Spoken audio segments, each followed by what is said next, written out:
അസ്സലാമു അലൈക്കും വറഹ്മത്തുള്ളാഹി വബറകാതുഹു. ബിസ്മില്ലാഹിർ റഹ്മാനിർ റഹീം. അൽഹംദുലില്ലാഹി റബ്ബിൽ ആലമീൻ. അല്ലാഹുമ്മ സ്വല്ലി വസല്ലിം വബാരിക് അലാ മൻ വുലിദ യതീമൻ വആശ കരീമൻ വമാത അളീമാ സയ്യിദിനാ വമൗലാനാ മുഹമ്മദിൻ വഅലാ ആലിഹി വഅഹ്ലി ബൈത്തിഹി വഅസ്ഹാബിഹി വഇത്രതിഹി അജ്മഈൻ. ബഹുമാനം നിറഞ്ഞ വിശ്വാസികളെ, സ്നേഹം നിറഞ്ഞ സഹോദരി സഹോദരന്മാരെ, തിരുനബി കരീം സല്ലല്ലാഹു അലൈഹി വസല്ലമ തങ്ങൾ 2 വർഷകാലം ഹലീമ ബീവിയുടെ മുലപ്പാല് കുടിച്ചതിൻ്റെ ശേഷവും 4 വയസ്സുവരെ ഹലീമ ബീവിയുടെ വീട്ടിൽ അവരുടെ കുടുംബത്തോടൊന്നിച്ച് അവരുടെ മക്കളുടെ കൂടെ ജീവിക്കുകയാണ്. 4 വയസ്സു പ്രായമായ സമയത്താണ് അള്ളാഹുവിൻ്റെ മാലാകമാർ പ്രത്യേകമായി ഭൂമിയിലേക്ക് ഇറങ്ങി വരികയും വളരെ പവിത്രമായ രീതിയിൽ തിരുനബി കരീം സല്ലല്ലാഹു അലൈഹി വസല്ലമ തങ്ങളുടെ നെഞ്ചും വയറും പിളർന്ന് അവിടത്തെ പ്രത്യേകമായ രീതിയിൽ ശുദ്ധീകരിച്ച് സംഭവമുണ്ടായ ഉടനെ പോറ്റുമ്മയായ ഹലീമത്തു സഅദിയ മുത്തു മുസ്തഫ സല്ലല്ലാഹു അലൈഹി വസല്ലമ തങ്ങളെ ഉമ്മ ആമിന ബീവിയെ തന്നെ ഏൽപ്പിച്ചു. ആമിന ബീവിയുടെ കൂടെയാണ് പിന്നെ അള്ളാഹുവിൻ്റെ റസൂല് വളരുന്നത്.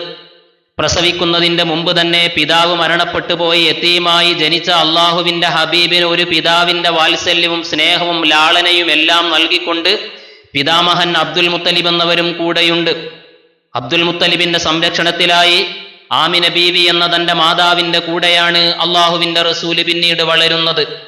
സാധാരണ രീതിയിൽ ചെറിയ കുട്ടികളാകുമ്പോൾ ഉണ്ടാകുന്ന വേണ്ടാത്ത വൃത്തികേടുകളോ സ്വഭാവങ്ങളോ മോശമായ ഒന്നും അള്ളാഹുവിൻ്റെ ഹബീബിൽ നിന്ന് വരാതെ വളരെ പവിത്രമായ സംശുദ്ധമായ ജീവിയിലാണ് നബി കരീം സല്ലല്ലാഹു അലൈഹി വസല്ലമ തങ്ങളെ അള്ളാഹു വളർത്തിക്കൊണ്ടിരിക്കുന്നത്. മാതാവിനോടൊന്നിച്ച് ജീവിക്കുന്ന ആ സമയത്ത് തനിക്ക് 6 വയസ്സ് പ്രായമായപ്പോഴാണ് മാതാവ് ആമിന ബീവി അള്ളാഹുവിൻ്റെ ഹബീബിനെ യസ്രിബിലേക്ക്, ഇന്നത്തെ മദീനയിലേക്ക് കൊണ്ടുപോകുന്നത്. പ്രസവിക്കുന്നതിൻ്റെ മുമ്പ് തന്നെ മരണപ്പെട്ടു പോയ പിതാവ് അബ്ദുള്ള മറമാടപ്പെട്ട് കിടക്കുന്നത് മദീനയിലാണ്. ഷാമിലേക്ക് പോയ യാത്ര, ആ യാത്ര കഴിഞ്ഞ് മടങ്ങി വരുന്ന സമയത്ത് പ്രത്യേകം രോഗം വന്ന ആ സന്ദർഭത്തിൽ മദീനയിൽ അവരുടെ കുടുംബക്കാരുടെ വീട്ടിൽ താമസിക്കുകയും അവിടെ വെച്ച് തന്നെ മരണപ്പെടുകയും ചെയ്ത അബ്ദുള്ളയെ മറവ് ചെയ്തിരിക്കുന്നതും മദീനയിൽ അവരുടെ കുടുംബമായ ബനു നജ്ജാറിന്റെ വീടിന്റെ അരികിലാണ്. ആ മദീനയിലേക്കാണ് അള്ളാഹുവിൻ്റെ റസൂലിനെയും കൂട്ടിയിട്ട് 6 വയസ്സ് പ്രായമായപ്പോൾ ഉമ്മ പോകുന്നത്. തൻ്റെ പിതാമഹൻ അബ്ദുൽ മുത്തലിബ് എന്നവരുടെ മാതാവ് സൽമ, അവർ മദീനത്തുകാരിയാണ്. മദീനയിലാണ് അവരുടെ താമസം. മക്കയിൽ നിന്ന് എത്രയോ കിലോമീറ്ററുകൾ അകലെയുള്ള മദീനയിലാണ് അബ്ദുൽ മുത്തലിബിന്റെ മാതാവുള്ളത്. എങ്ങനെയാണ് അബ്ദുൽ മുത്തലിബിന്റെ മാതാവ് മദീനയിലെത്തിയത്, മദീനത്തുകാരിയായത്?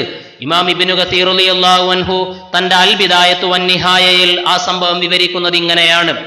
അബ്ദുൽ മുത്തലിബ് എന്നവരുടെ പിതാവ് ഹാഷിം എന്നവർ ഷാമിലേക്ക് കച്ചവടത്തിന് യാത്ര പോകുമ്പോൾ, സാധാരണ അറബികൾ ഷാമിലേക്ക് കച്ചവടത്തിന് യാത്ര പോവാറുണ്ട്. അവർ പോകുന്നത് മദീനയിലൂടെയാണ്. ആ മദീനയിലൂടെ ഹാഷിം എന്നവർ ഷാമിലേക്ക് യാത്ര പോകുന്ന സമയത്ത് മദീനയിലെ ബനു നജ്ജാർ ഗോത്രത്തിൽപ്പെട്ട അംറിന്റെ മകൾ സൽമയെ യാദൃശികമായി കാണുകയാണ്. സൽമയെ കണ്ട ഉടനെ തന്നെ ഹാഷിം എന്നവർക്ക് ഇഷ്ടം വരികയാണ്. സൽമയെ തന്റെ പിതാവ് അംറിനോട് വിവാഹാലോചന അന്വേഷിക്കുന്നു. അവിടെ വെച്ച് വിവാഹം നടക്കുന്നു. ഷാമിലേക്ക് കച്ചവടത്തിന് പോവുകയും കച്ചവടം കഴിഞ്ഞ് തിരിച്ചു വരുന്ന സന്ദർഭത്തിൽ മദീനയിൽ തന്റെ ഭാര്യയായ സൽമയോടൊന്നിച്ചാണ് ഹാഷിം താമസിക്കുന്നത്. അവർ അവിടെ ജീവിക്കുന്ന സമയത്ത് ഗർഭിണിയാവുകയാണ്. ആ ഗർഭിണിയായ സൽമ അവസാനം പ്രസവിക്കുന്നതും മദീനയിൽ വെച്ചു തന്നെയാണ്. പ്രസവിച്ച ആ കുട്ടിക്ക് ഷൈബ എന്ന് പേര് വിളിക്കുകയാണ്. തന്റെ ശരീരത്തിൽ പ്രസവിച്ച നേരത്ത് തന്നെ ഉണ്ടായിരുന്ന ഒരു നര കാരണം ഷൈബത്തുൽ ഹംദ്, ഇതുവല്ലാതെ എല്ലാവരാലും വാഴ്ത്തപ്പെടുന്ന, പ്രശംസിക്കപ്പെടുന്ന, സ്തുതിക്കപ്പെടുന്ന ഒരാളായി മാറും. അതിന്റെ നരയാണിത് എന്ന് ആളുകൾ പറഞ്ഞിരുന്നു എന്നും അതിന്റെ പേരിലാണ് ഷൈബ എന്ന് വിളിച്ചത് എന്നും ചരിത്രകാരന്മാർ രേഖപ്പെടുത്തിയത് കാണാം. ആ ഷൈബ എന്ന് പറയുന്ന സൽമയുടെ മകൻ ഹാഷിം എന്നവരുടെ കുട്ടി മദീനയിൽ തന്നെയാണ് വളരുന്നത്. പിതാവ് ഹാഷിം എന്നവർ ഒസ്സയിൽ വെച്ച് മരണപ്പെടുകയാണ്. മരണപ്പെട്ടതിന് ശേഷം തന്റെ സഹോദരൻ മുത്തലിബ് എന്നവരാണ് സഹോദരപുത്രനായ ഷൈബയെ കൂട്ടിക്കൊണ്ടുപോവാൻ വേണ്ടി മക്കയിൽ നിന്ന് മദീനയിലേക്ക് വരുന്നത്. മദീനയിൽ നിന്ന് ഈ ഷൈബയെ കൂട്ടിക്കൊണ്ടുപോകുന്നു. തന്റെ വാഹനപ്പുറത്ത് കയറ്റിയിട്ട് വാഹനപ്പുറത്തിരിക്കുന്ന ഈ കുട്ടിയെ കാണുമ്പോൾ മക്കയിൽ വന്ന് ആളുകൾ ചോദിക്കുന്നു, ആരാണിത്? എന്റെ അടിമയാണ് എന്നാണ് അദ്ദേഹം അന്ന് പ്രതികരിച്ചത്. അബ്ദുൽ മുത്തലിബ്, മുത്തലിബിന്റെ അടിമ എന്ന പേരിൽ അന്ന് മുതലാണ് മഹാനവറുകൾ അറിയപ്പെടുന്നത്. തന്റെ മാതാവും പിതാവും തനിക്ക് നൽകിയ പേരല്ല അബ്ദുൽ മുത്തലിബ് എന്നത്, ഷൈബ എന്ന പേരായിരുന്നു. ആ പേരിലല്ല മഹാനവറുകൾ പിന്നീട് അറിയപ്പെട്ടത്, അബ്ദുൽ മുത്തലിബ് എന്ന പേരിലാണ്. ആ അബ്ദുൽ മുത്തലിബ് എന്നവരുടെ മാതാവ് സൽമയും അവരുടെ കുടുംബവും അവരുടെ കുടുംബക്കാരെല്ലാം മദീനയിലാണ്. ആ മദീനയിലേക്കാണ് അള്ളാഹുവിന്റെ റസൂലിനെയും കൂട്ടി ആമിന ബീവി പോകുന്നത്. പോകുന്ന സമയത്ത് തന്റെ പിതാവ് അബ്ദുള്ള എന്നവരിൽ നിന്ന് തനിക്ക് അനന്തരമായി ലഭിച്ച ഉമ്മു ഐമൻ എന്ന് പറയുന്നവരുമുണ്ട്. ബറക്ക എന്നാണ് അവരുടെ പേര്. ഈ 3 പേരും മദീനയിലെത്തുന്നു. മദീനയിലെത്തിയിട്ട് അവർ താമസിക്കുന്നത് കുടുംബക്കാരായ ബനു നജ്ജാർ ഗോത്രത്തിൽപ്പെട്ട നാബിഗ എന്ന് പറയുന്നയാളുടെ വീട്ടിലാണ്. ആ നാബിഗ എന്ന് പറയുന്നയാളുടെ വീടിന്റെ നേരെ അപ്പുറത്ത്, ആ വീടിനോട് ചാരിക്കൊണ്ടു തന്നെയാണ് മുത്തു മുസ്തഫ സ്വല്ലല്ലാഹു അലൈഹി വസല്ലമ തങ്ങളുടെ പിതാവ് അബ്ദുള്ള എന്നവർ മരണപ്പെട്ട് കിടക്കുന്നതും അവരുടെ ഖബറും അവിടെയാണ്. ആ ഖബറിന് ചാരത്തായി നാബിഗത്തിന്റെ വീട്ടിൽ 1 മാസകാലം അള്ളാഹുവിന്റെ റസൂൽ തന്റെ മാതാവിനോടൊന്നിച്ച് തന്റെ പോറ്റുമ്മയായ ഉമ്മു ഐമനിനോടൊന്നിച്ച് ജീവിക്കുകയാണ്. പിന്നീട് തനിക്ക് ഹിജറ വരാനുള്ള മദീനയാണത്. വഫാത്തായി കിടക്കേണ്ട, തനിക്ക് അന്ത്യവിശ്രമം കൊള്ളാനുള്ള മദീന. തന്റെ പിതാവ് അതിന്റെ മുമ്പേ അവിടെ എത്തിയിരിക്കുകയാണ്. ആ മദീനയിൽ അള്ളാഹുവിന്റെ റസൂല് ചെറിയ കുട്ടിയായിരിക്കുന്ന സമയത്ത് എത്തിയ വിവരം പിന്നീട് അള്ളാഹുവിന്റെ ഹബീബ് മദീനയിലേക്ക് ഹിജറ വന്നതിന് ശേഷം ഈ സംഭവങ്ങൾ ഓർത്തെടുത്തുകൊണ്ട് പലതും സ്വഹാബിവര്യന്മാരോട് പറഞ്ഞത് ഹദീസിന്റെ കിതാബുകളിൽ എത്രയോ കാണാൻ സാധിക്കും. ഇമാം സുയൂത്തി റളിയല്ലാഹു അൻഹു തന്റെ അൽ ഖസായിസുൽ കുബ്രയിൽ ഇതിൽപ്പെട്ട ധാരാളം സംഭവങ്ങൾ ഉദ്ധരിക്കുന്നത് കാണാം. അള്ളാഹുവിന്റെ റസൂല് പറയുന്നു, ഞാൻ എന്റെ ഉമ്മയോടൊന്നിച്ച് ചെറിയ കുട്ടിയായിരിക്കുന്ന സമയത്ത് മദീനയിൽ നാബിഗത്തിന്റെ വീട്ടിൽ താമസിക്കുമ്പോഴാണ് ഒരു ജൂതൻ എന്നിലേക്ക് വന്ന് എന്റെ ശരീരത്തിലേക്ക് വല്ലാതെ നോക്കുന്നത്. ഞാൻ അദ്ദേഹത്തെ തന്നെ വീക്ഷിച്ചു നോക്കിയപ്പോ അയാൾ എന്നെ തന്നെയാണ് നോക്കുന്നത്. എന്റെ അരികിലേക്ക് വന്നുകൊണ്ട് ചോദിച്ചു, യാ ഗുലാം മസ്മുക്, എന്താണ് മോനെ നിന്റെ പേര്? ഞാൻ എന്റെ പേര് പറഞ്ഞു. അദ്ദേഹം എന്റെ പേര് കേട്ടപാടെ എന്റെ ശരീരത്തിന്റെ പല ഭാഗങ്ങളും നോക്കുകയാണ്. നോക്കിയിട്ട് അദ്ദേഹം കൂടെയുള്ള ആളുകളോട് പറയുന്നത്, ഹാദാ നബിയു ഹാദിഹിൽ ഉമ്മ, ഇത് ഈ സമുദായത്തിന്റെ നബിയാണ്, ഈ സമുദായത്തിന്റെ നബിയാണ്. വഹാദിഹി ദാറു ഹിജറത്തിഹി, ഇവിടെയാണ് ഇദ്ദേഹം ഹിജറയായി വരാനിരിക്കുന്നത് എന്ന് പ്രത്യേകമായി കൂടെയുള്ള ആളുകളോട് പറയുകയും എന്റെ കുടുംബക്കാരായ ബനു നജ്ജാർ ഗോത്രക്കാരോടും വിവരം പറഞ്ഞപ്പോ ഫഅഖ്ബറു ഉമ്മി, അവരെന്റെ ഉമ്മയോടും വിവരം പറയുകയാണ്. ഫഖാഫത്ത്, ഇത് കേൾക്കുമ്പോ എന്റെ ഉമ്മ പേടിക്കുകയാണ്.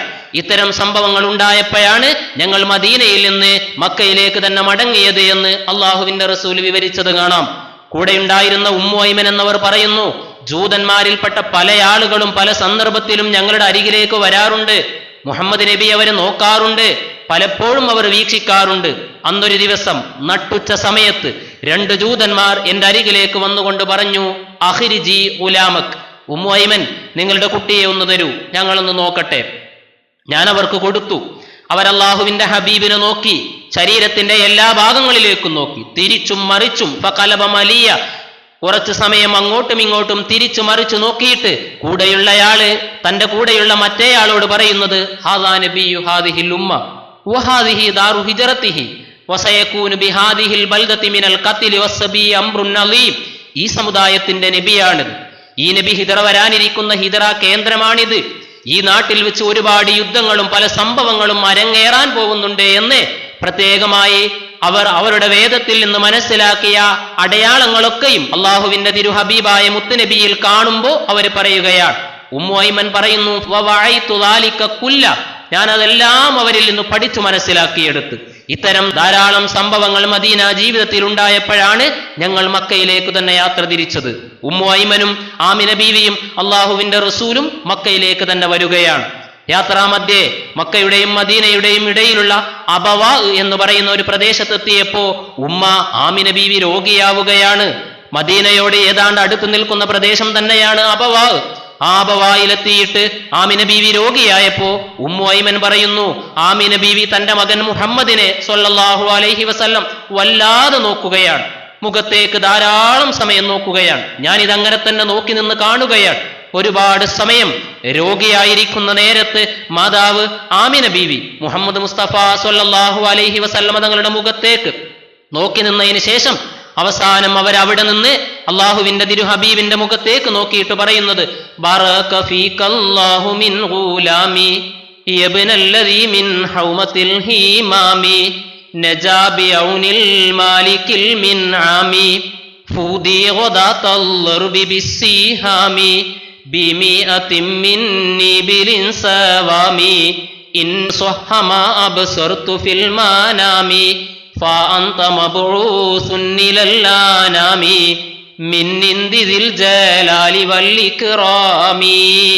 തന്റെ മകന്റെ മുഖത്തേക്ക് നോക്കിയിട്ട് ആമിന ബീവി പറയുന്നത്, എന്റെ പൊന്നുമോനെ, അള്ളാഹുവിന്റെ ബർക്കത്ത് നിനക്കുണ്ടാവട്ടെ മകനെ. സ്വന്തം പിതാവിനെ, അറുക്കാൻ നിശ്ചയിക്കപ്പെട്ട പിതാവ്, അറുക്കാൻ കിടത്തപ്പെട്ട പിതാവിനെ പകരം 100 ഒട്ടകങ്ങൾ പകരം നൽകി ആ പിതാവ് മരണത്തിൽ നിന്ന് രക്ഷപ്പെട്ട ആ പിതാവിന്റെ മകനാണല്ലോ നീ.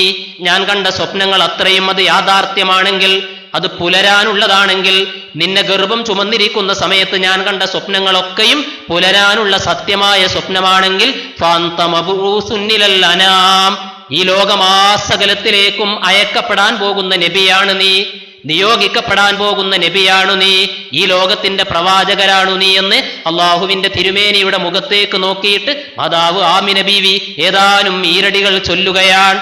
ചൊല്ലിയിട്ട് അവസാനമായി ആമിന ബീവി അവിടെ നിന്ന് പറയുന്നത്, കുല്ലു ജദീദിൻ മയ്യിത്ത് വകുല്ലു കബീരിൻ യബ്ലാ, എല്ലാ ജീവിച്ചിരിക്കുന്നതും മരിക്കാനുള്ളതാണ്, എല്ലാ ജീവനുള്ളതും നശിക്കാനുള്ളതാണ്, എല്ലാ വലുതായതും നശിച്ചു തീരാനുള്ളതാണ്, ജീവനുള്ളതൊക്കെയും മരിച്ചു പോവാനുള്ളതാണ്. ഞാനിതാ മരണപ്പെടുകയാണ്, ഞാൻ എന്റെ മരണത്തെ നേരിൽ കാണുകയാണ്. എന്റെ പൊന്നുമകനെ, നീ ബർക്കത്തുള്ള മകനാണ്, ഈ ലോകത്തിന്റെ നായകനാണ്, വരാനിരിക്കുന്ന നബിയാണ്. ഞാൻ കണ്ട സ്വപ്നങ്ങൾ അത്രയും യാഥാർത്ഥ്യമാണെങ്കിൽ അതിവിടെ പുലർന്നു കാണും. ഏറ്റവും പരമപവിത്രമായ ഒരു പിഞ്ചു പൈതലിനാണല്ലോ ഞാൻ ജന്മം നൽകിയത്, ആ പൈതലിനെയാണല്ലോ ഞാൻ പോറ്റിയത്, ആ പൈതലിനെയാണ് ഞാൻ ഇവിടെ ഇട്ടേച്ചു പോകുന്നത് എന്ന് പറഞ്ഞ് ആമിന ബീവി അബവ എന്ന പ്രദേശത്ത് വെച്ച് മരണപ്പെടുകയാണ്. തന്റെ പോറ്റുമ്മയായ ഉമ്മു ഐമൻ റളിയല്ലാഹു അൻഹയാണ് അള്ളാഹുവിന്റെ ഹബീബിനെ പിന്നീട് അവിടെ നിന്ന് കൂട്ടിയിട്ട് മക്കയിലേക്ക് അബ്ദുൽ മുത്തലിബ് തങ്ങളുടെ ഹളറത്തിലേക്ക് കൊണ്ടുപോകുന്നത്. ഉമ്മി ബഅദ ഉമ്മി, ഉമ്മു ഐമൻ ഉമ്മി ബഅദ ഉമ്മി, എന്റെ ഉമ്മക്ക് ശേഷം എന്നെ പോറ്റി വളർത്തിയ, എന്നെ സംരക്ഷിച്ച, എന്നെ നോക്കിയ എന്റെ ഉമ്മയാണ് ഉമ്മു ഐമൻ എന്ന് അള്ളാഹുവിന്റെ റസൂല് പിന്നീട് പറഞ്ഞ ആ ഉമ്മു ഐമൻ 6 വയസ്സ് പ്രായമുള്ള അള്ളാഹുവിന്റെ റസൂലിനെ തീർത്തും യതീമായ നബിയെ, പിതാവ് മരണപ്പെട്ട നബിയെ, മാതാവ് മരണപ്പെട്ട നബിയെ അബ്ദുൽ മുത്തലിബിന്റെ ഹളറത്തിലേക്ക് കൂട്ടിക്കൊണ്ടുപോയിട്ട് അബ്ദുൽ മുത്തലിബ് എന്ന തന്റെ പിതാമഹനാണ് അള്ളാഹുവിന്റെ ഹബീബിനെ പിന്നീട് വളർത്തുന്നത്. ആ പിതാമഹന്റെ സവിധത്തിലായി ലോകത്തിന്റെ നേതാവ്, നന്മയുടെ പ്രവാചകർ അങ്ങനെ വളർന്നു വരികയാണ്. വആഖിറു ദഅ്വാനാ അനിൽ ഹംദുലില്ലാഹി റബ്ബിൽ ആലമീൻ. അസ്സലാമു അലൈക്കും വറഹ്മത്തുള്ളാഹി വബറകാതുഹു.